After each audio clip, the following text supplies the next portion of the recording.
بسم اللہ الرحمن الرحیم نحمد و نصلی علی رسولہ الکریم اما بعد۔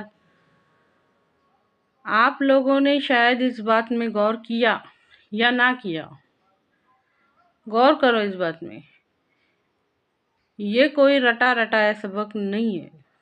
یہ جو میں ویڈیو بنا رہی ہوں، کیا پیغام دینا چاہتی، کیا میسج ہے؟ اچھی طرح سے غور کیجیے اس بات میں۔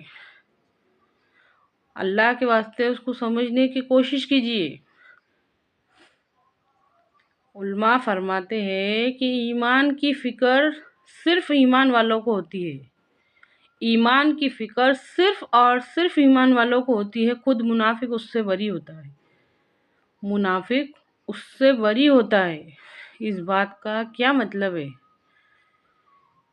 جس کے دل میں ایمان رہے گا اس کو فکر رہیں گی کہ میرا ایمان درست ہے یا نہیں، میرے ایمان درست ہے یا نہیں، اس کی فکر صرف ایمان والا کرے گا۔ جس کے دل میں کچھ اور ہوگا اور زبان پہ کچھ اور ہوگا، اس کو ایمان کی فکر کرنا نصیب نہیں ہوگا۔ اللہ کے واسطے بات کو سمجھو۔ جیسے کہ ہم نے کل دیکھے تھے کہ حضرت عمر رضی اللہ عنہ بار بار حضرت حذیفہ رضی اللہ تعالیٰ سے پوچھتے، تجھ کو اللہ کی قسم ہے حذیفہ، بتا ان 14 میں کہیں میرا نام تو نہیں تھا؟ بتا ان 14 منافقوں میں کہیں میرا نام تو نہیں تھا؟ غور کر کے دیکھو، سوچ کے دیکھو۔ وہ عظیم ہستی حضرت عمر رضی اللہ عنہ، جس کے بارے میں نبی صلی اللہ علیہ وسلم فرماتے ہیں کہ اللہ اگر میرے بعد کسی کو نبی بناتا تو عمر وہ تجھ کو بنا دیتا۔ وہ ہستی، وہ فرماتے ہیں کہ کہیں 14 منافقوں میں میرا نام تو نہیں تھا۔ یہ فکر تھی ان کو ایمان کو۔ آج ہم کو ہمارے ایمان کی فکر کیوں نہیں ہے؟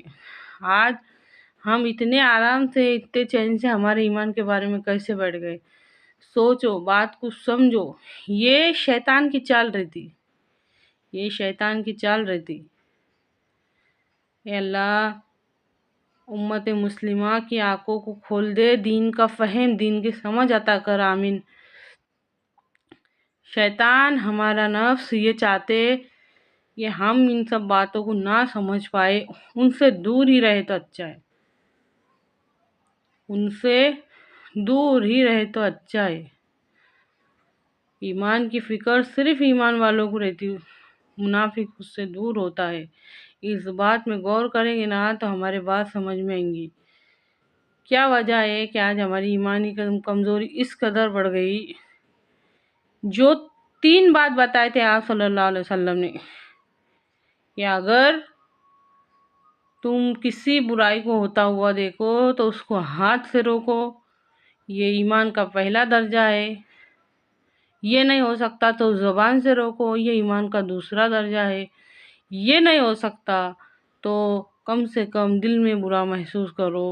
تو دل میں برا محسوس کرنے کا بھی اثر یہ رہے گا کہ جو دل میں برا محسوس کرے گا اس کو کبھی نہ کبھی ہاتھ سے روکنے کی کوئی توفیق ہوگی۔ جو دل میں برا محسوس کرے گا اس کو کبھی نہ کبھی زبان سے روکنے کی توفیق ہوگی۔ بھلا وہ انسان جو برائی کو برائی سمجھے گا نہیں، اس کو روکنے کی توفیق کیسا ہوگی؟ اچھی طرح سے سمجھیے میری اس بات کو۔ اللہ کے واسطے اس میں غور کیجیے، غور کیجیے۔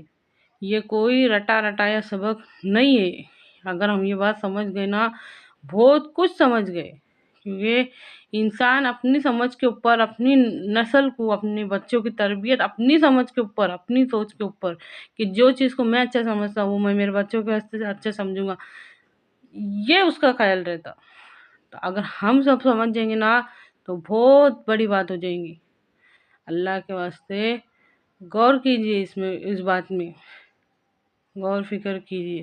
عمل سے زندگی بنتی ہے، عمل سے زندگی بنتی ہے۔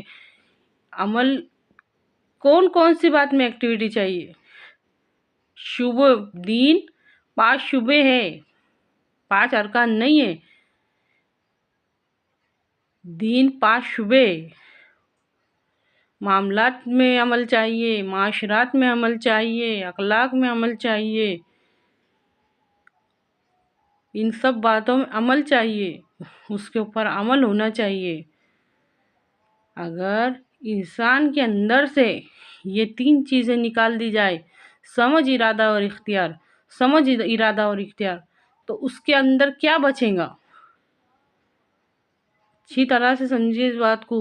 آج وہی حال، غور کرو، وہی حال آج مسلمان کا ہے۔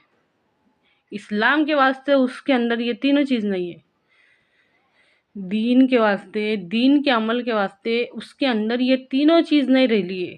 نہ اس کو دین کی صحیح سمجھ ہے، نہ اس کے دین کے واسطے ارادے بنتے، اور نہ ہی اس کے اوپر عمل ہوتا۔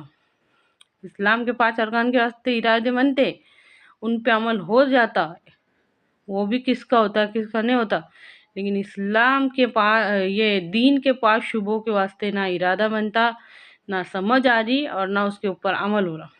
اچھی طرح سے سمجھیے، کسی لنگڑے لولے کو، کسی اپاہج کو اللہ تعالیٰ نے مجبور نہیں کرے لائے کہ تم یہ کام کیسے کرو، لیکن جو صحیح سلامت رہیں گا، جس کے پاس ہر چیز رہیں گی، پھر اس سے حساب کتاب نہیں ہوگا۔ سوچ کے دیکھو، سوچ کے دیکھو، اس بات میں غور کر کے دیکھو اچھی طرح سے۔ جس کے اندر عمل کرنے کی طاقت ہے، جو ارادہ بنا سکتا، جس کے اندر سمجھ رہتی، ان کو یہ شعبوں کو دنیا میں لانے کے واسطے کوشش کرنا پڑیں گی۔ امت مسلمہ کو ایک ہونا پڑے گا۔ اللہ کہنے سننے سے زیادہ عمل کی توفیق دے، آمین۔